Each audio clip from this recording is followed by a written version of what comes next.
Hey everybody, welcome back to another edition of the Transformation Leaders Podcast. And just a quick reminder for your possible significant other, we're almost at Valentine's Day. Don't forget to buy something. Anyway, we're back talking about the series that we've been going on, the evolution of digital transformation. This is kind of a continuation along what we discussed last week. Sean had a really excellent presentation for us. If you hadn't had a chance to see that, go back and check that particular podcast out. And then today we're going to pick up with that theme again with innovation in 2026 and what we might be able to do. And once again, just like last week, Sean's put together a really impressive deck, of course, using AI and the notable Notebook LLM, which is just fantastic. If you haven't checked it out, you're really, really missing out. So Sean, you want to kick us off and talk about this moat that you've got here? Looks like something Absolutely. from Star Wars. So those of us out there that are founders who have built software companies before understand the concept of moat. So the moat is how you can use technology to create a defense or shield against competition so that when you go to market, your salespeople have a competitive advantage that your competitors cannot touch. And that is a moat, right? So whether it be Google and their search functionality, that's a pretty big moat, right? You have social media and, Meta with Facebook, again, another moat. Apple has their app, their ecosystem, their walled garden, if you will, is their moat. So what is your moat and how do you create a moat and how do you keep a moat is really what this is all about. And in 2026, the world has changed a lot with AI. So I wanted to take the opportunity to talk about innovation strategy, how you could create a winning organization around innovation that will fuel your sales and protect your product and enrich your customers. So let's jump right into it. And, starting that features and commodities and speed are the only currency. So again, we experienced this in our day job recently. 3-4 years ago, there were chatbots, right? Those chatbots were very much business-oriented, IVR trees and whatnot. When you call in for support, you hit 1, you hit 2, these kind of things. Then eventually you could talk. And about 3 or 4 years ago, you could just say, hey, I want to talk to support. And if you say the word support, it knows to automatically dial the support number. And then we started having chatbots where you could go in and have a conversation with AI. And then that died last year with agentics because people just don't want to have a conversation. They want to actually do something and accomplish something with their time. And this changed over a period of 3 years. From 3 years ago to today, the landscape has changed. So this gives you 2 lessons. One is this idea of commodity is kind of no longer appropriate, which is kind of a negative. If you spend a lot of time on features and product, you expect to have time. Well, unfortunately, AI isn't going to give you that. But here is the advantage. And that is if you are behind, you can catch up and you could skip generations, which we're seeing a lot of people do with AI. Make sense, David?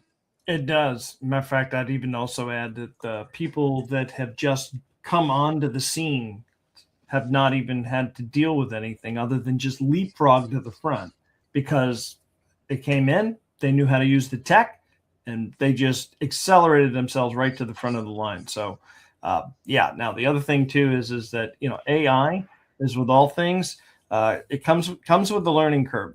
I just want to give a shameless or selfless plug. Sean and I are always happy to help you out with any of these challenges or conundrums that you guys have. A lot of the stuff that we talk here online every week, you can pick up on a lot of that information as we move forward. But we have over, I think about it, a little over a year now of shows there where we've been on this bandwagon for a while. And we've had a couple of really great, interesting guests on the show. So, yeah, stay tuned for that as we continue along with this series. But yeah, no, completely agree with everything that you've got here. I was personally surprised about chatbots on how quickly they rose. It feels like because of agentics, there's not a loss of love, but a less of an emphasis on ChatGPT, the user interface, and a lot of AI automations. I think you're going to see a lot of stuff shift into that direction too. Yeah. I mean, so, let's kind of explore this a little bit more of why this is the case. So, when you have a legacy moat, you have all this technical debt that is there, and you have to spend a lot of time getting it out, right? And we talked a little bit about technical debt last time around, but what I want to focus really on is that if you really think you could spend 5% slowly iterating and be able to get what is necessary or keep your moat, it's not going to be possible. The traditional barriers, whether it be geographic, capital, or regulation, have evaporated. Being able to go through and take a code set and make it align to a certain compliance now is a matter of minutes, not months. So, in the future, right, you're going to have to constantly be replacing aged infrastructure and making room for new technology if you're going to keep your moat, right? So, let's talk about the autonomy, what makes up a modern moat today, right? It is architectural superiority. It isn't that you have the best tech. You have the best people and processes to consume change. That's what's going to provide you your moat. You can move fast. That is what's important. Back in the day, they said move fast and break stuff, right?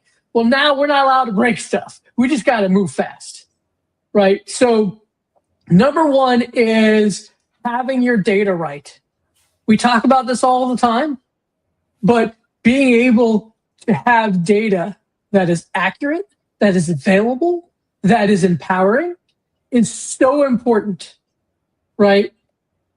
Having a group of workers who have agency, right? People who are using AI that is accomplishing things that users or humans don't want to do. And then the cost per outcome getting better. We talked about this last time around as well. This is how you have a fortress, not a moat, right? That's how you do it. The moat is just an offshoot or an outcome of building the fortress. David? Yeah, I think everything goes back into the whole emphasis around data. I love how that is number one, front and center. Everything definitely has to live there. There is a huge component. We've talked about this again before too. I just want to kind of relate some additional things that we've talked about. And observability in AI, observability in the last show, I did call out, I think, Splunk. These are systems that allow you to gain analytical insight in what's going on, especially within your data.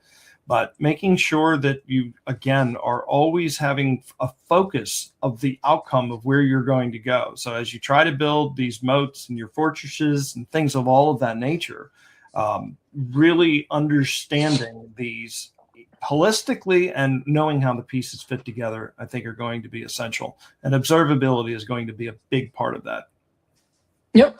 If you don't have the data to do your work without rebuilding all your data, if you take too much time, too much effort, too much cost to impact change, if you do not have people and technology that can handle the details at the bottom, you are not going to survive.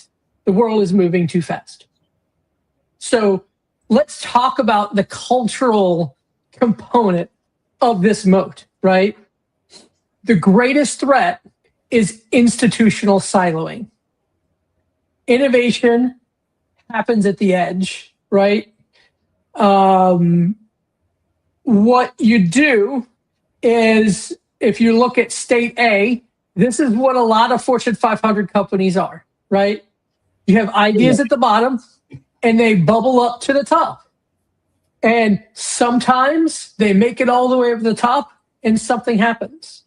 But if you have the three necessary pieces we talked about before, you have innovation happening everywhere, at every level.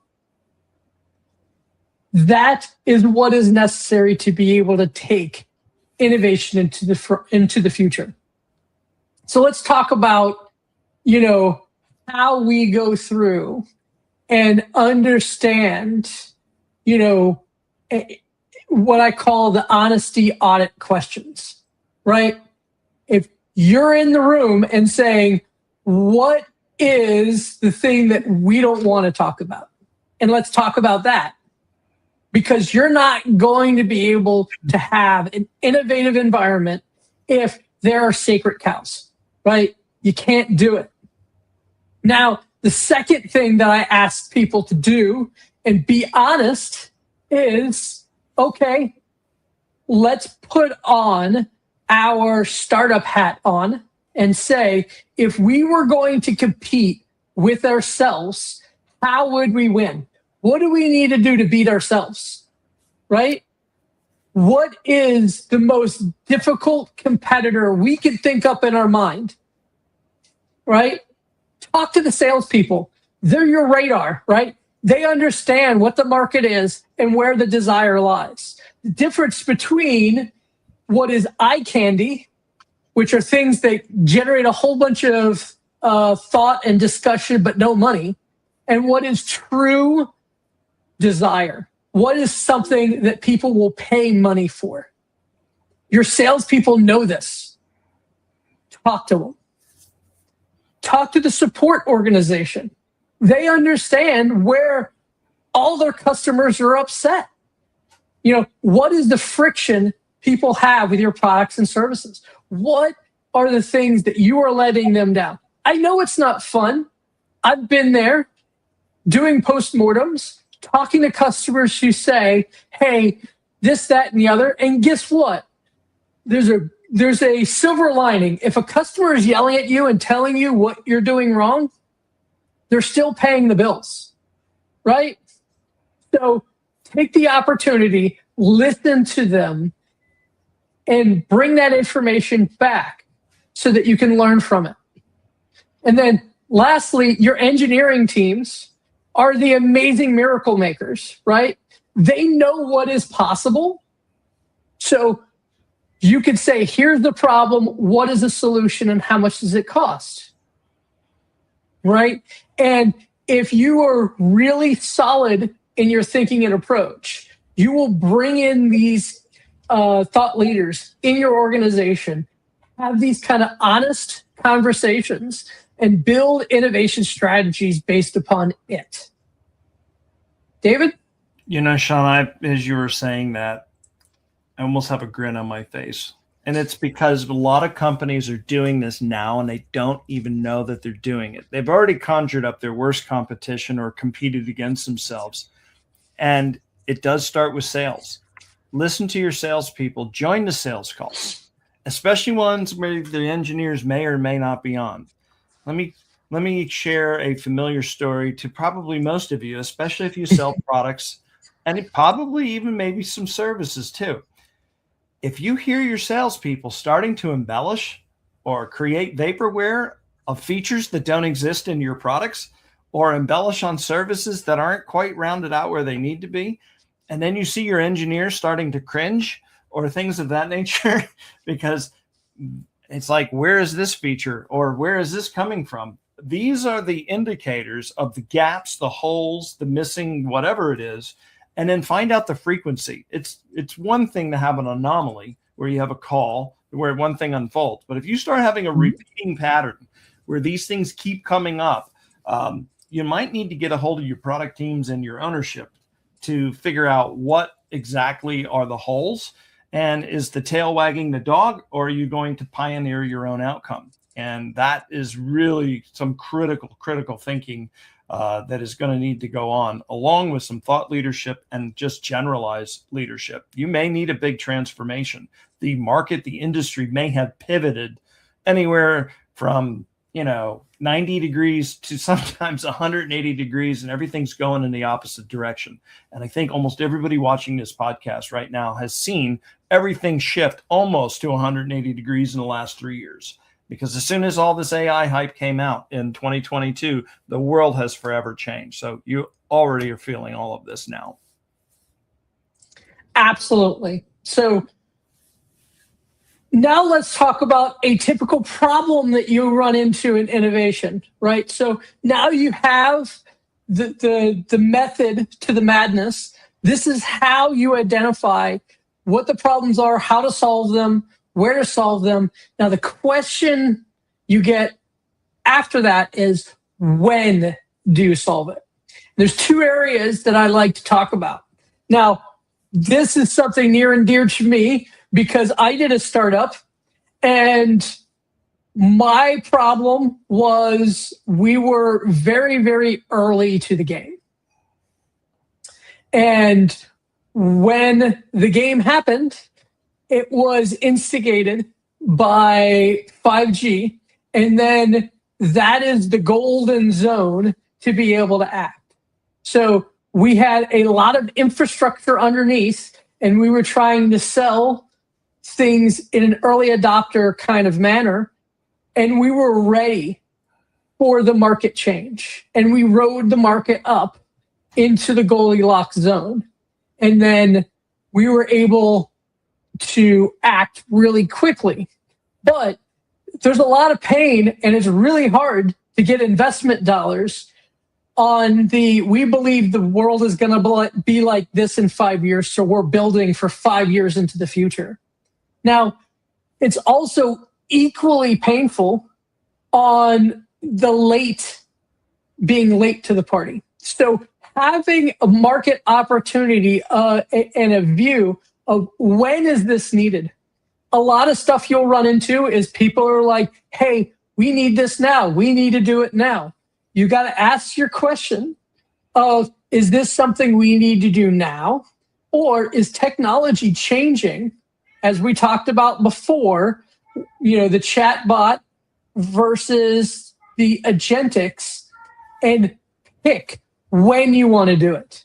Because it may be a problem that solves itself in 3, 6, 9, 12 months.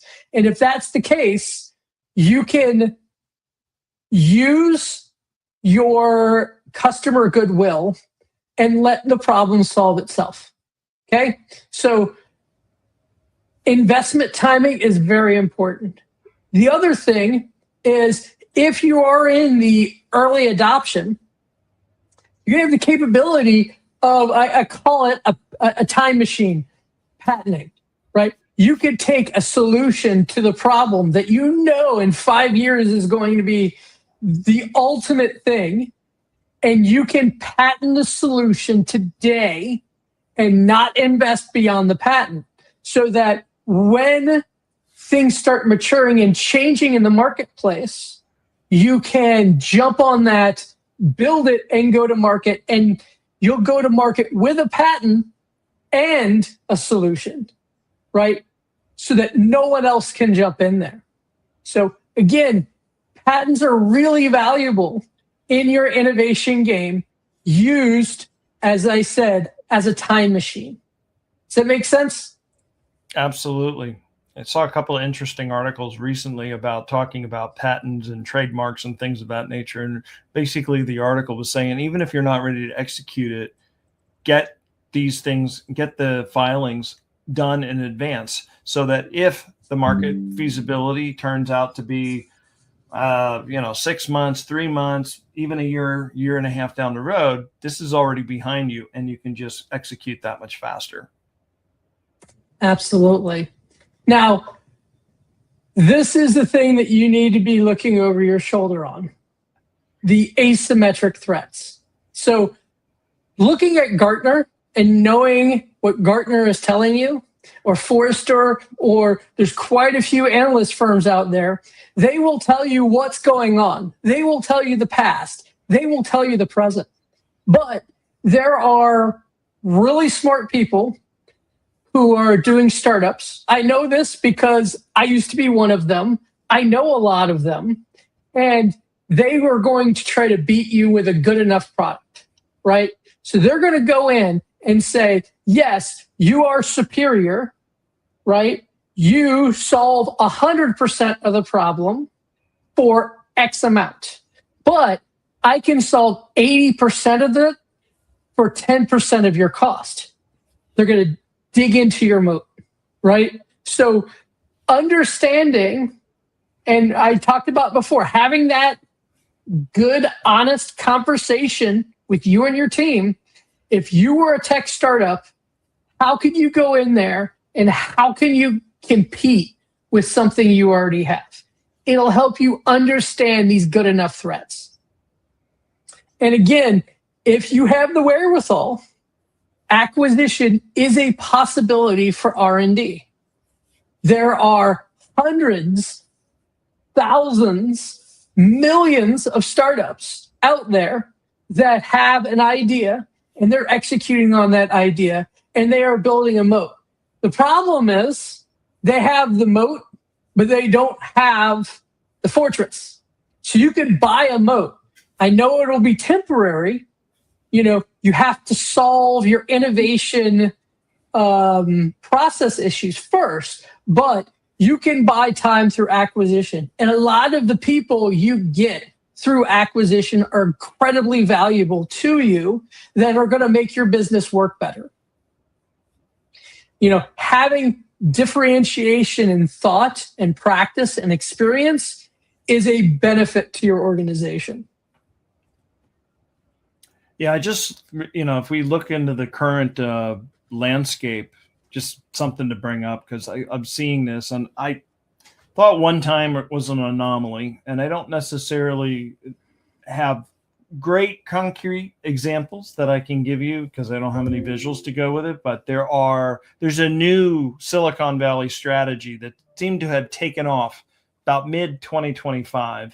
And that is the acquisition of buying the intellectual property and or the human assets in that organization, just kind of letting the company just kind of hang out either on its own or be piecemealed and sold off. So the whole, if you're considering strategy and acquisition as your new R&D approach, just know that those new approaches in Silicon Valley are also there for you. And it's interesting the way that how they're unfolding those deals to essentially avoid monopolies and all kinds of other stuff that comes along with ride with regulatory and stuff. So I think we're going to see a lot more of this aggressively in 2026, especially in the area of AI, as many startups are bringing that 80-20 rule to bring that into the picture. So it's definitely going to be very, very interesting.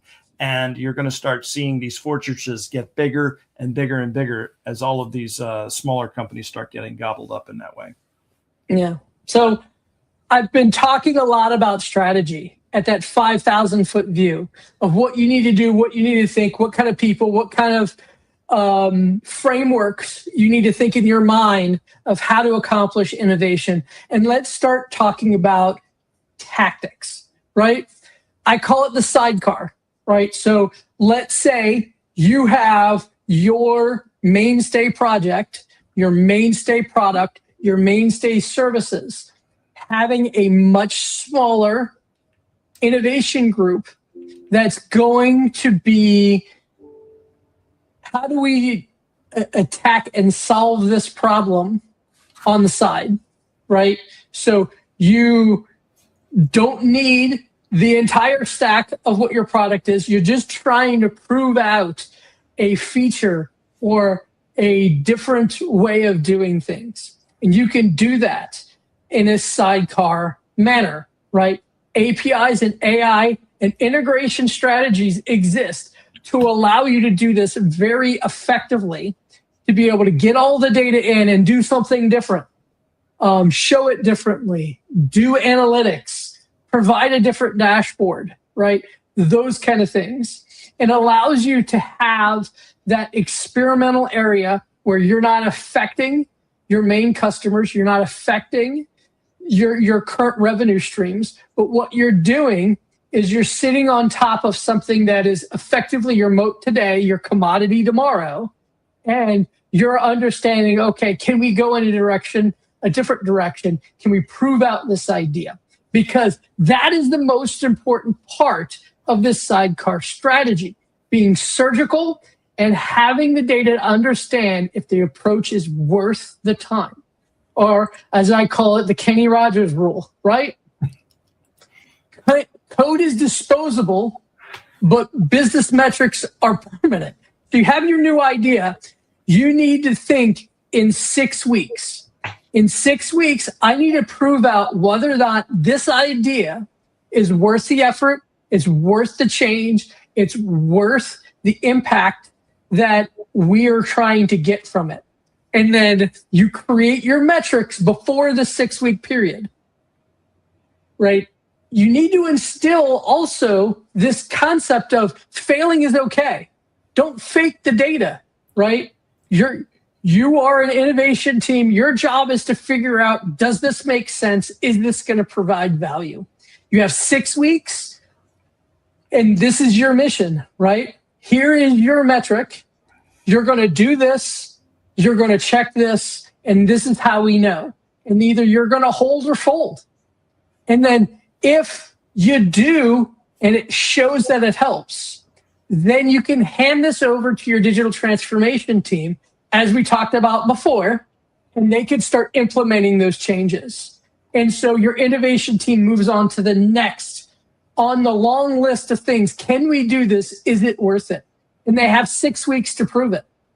And this is how innovation works. It doesn't start by a blank sheet, right? It doesn't start by telling everybody, hey, we're going to be changing, we're going to be crazy, everything. No, you can't do that.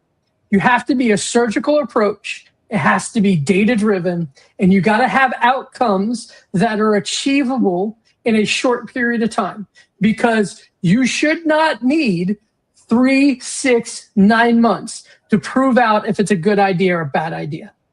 And just because one person or many people say or think it's a good idea doesn't matter. What's matter is what can you prove? Because if you have the data, if you have the proof, and you make the investment and it doesn't work out, well, then now you know, right? But if you make the investment and you never check it, you never test it, and you implement it and it doesn't work out, well, guess what? Someone's getting fired, right? Innovation in Fortune 500 is considered risky because of this problem. So you need to downsize the risk so that your people are more comfortable accepting those risks. David? Yeah, I think, I go back to think about the observability thing that I was talking about earlier, and thinking this applies to what we're talking about here. And we also had given the advice about not boiling the ocean. Smaller iterative successes to have people to have buy-in along the path. For me personally, it's about taking a grand idea and showing them an element and prioritizing that to see, hey, this is the biggest problem we have. Obviously, we've got all these things on the checklist, but this is a really quick way of fixing this problem. What do you think of that? And solicit feedback and work your way through it. But yeah, I think, everything that you just said, but the only thing that I would just say that I've had personal success with in a lot of these companies internally in our own company, as well as, what I've seen happen with customers and stuff that I've seen that's not worked too good. I'm thinking 3 companies actually this year, but it's because they tried to take on too much too fast because the timing, and this is, I think, the trap that everybody's falling into. And I think maybe this is a slight add to what you've got here. Timing is your enemy on this, because you're going to be like the devil and the angel on both shoulders. Time, do it now, give it to me now. And at the same time, controlled growth, there's something to be said for that. So balancing between those two, there is no formula. It's every culture, every individual, whoever you're dealing with. It's just one of those things to where, hey, if you're not sure, bring in somebody that you know in your org that knows the landscape, that knows maybe how to help navigate that. Because the success, ultimately, at the end of the day, you're trying to achieve success for either your department or your company as a whole. And taking these on in smaller bite-sized chunk and having the team or yourself experience those quick wins in an iterative way will get you to where you need to go. So the approach, it may not be a one size fits all for everybody. That's the only caution thing I'd say. Yeah.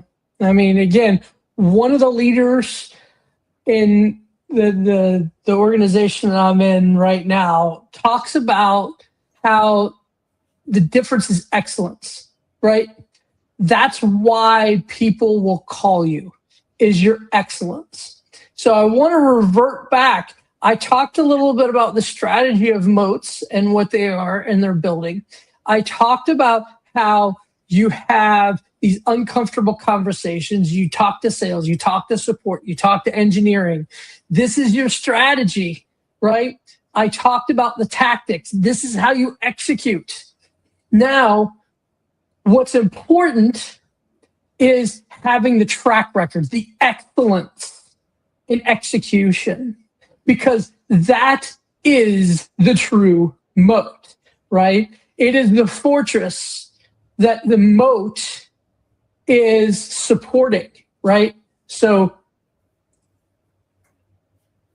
innovation, if you get to a point where you are constantly innovating, you're constantly providing valuable change to your organization, to your customers, you're going to see it in these 2 ways. Number one, your sales and marketing will think of it as a cheat code. Like, they're going to come to their job knowing that they've got the easiest job on the world, right? They are selling what is easily sold.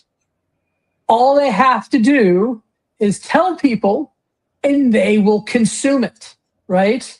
So they're going to see the results of this, of what innovation is all about, as that cheat code. Number 2 is it's going to be a promise that your customers know that when they invest in you, your people, your processes, your services, your software, your products, that they know you are constantly getting better and leveling up, that they never have to break up with you because they're constantly improving, right? So that's what innovation is all about. This is why innovation is important. It's going to make your sales and marketing easier. It's going to make your customers stick with you.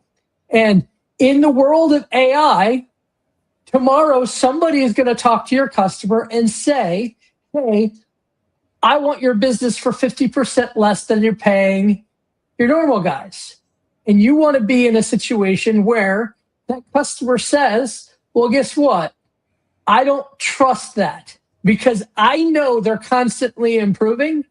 So I'm not even going to waste my time looking at it because I think it's too good to be true. That is defense. That is what the moat is all about. It isn't about, hey, you're the best in your area. You are in the Gartner Magic Quadrant. It isn't about that. It's about your customer knowing that you are constantly improving your technology, your people, and your processes. So,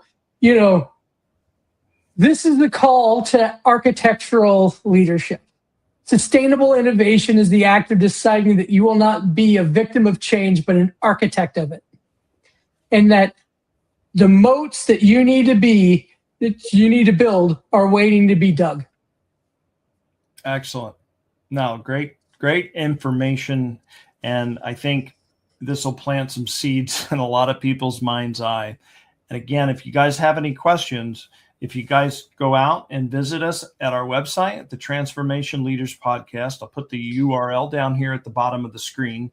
If you check that out, you can reach out to Sean or myself one-on-one, ask us additional questions that you may have. There's a form at the bottom of the page, so you can fill that out and you'll hit both Sean and I at the same time. But if you want to hit us one-on-one, like, for example, Sean had a lot of great information. You may have questions of him today. And if you do, go ahead and reach out to him that way. More than happy to help you there. And then just some housekeeping stuff for you guys. If you liked what you saw today, there's a QR code at the top left corner. Thought it was right. Had to get my left and right or left and right correct.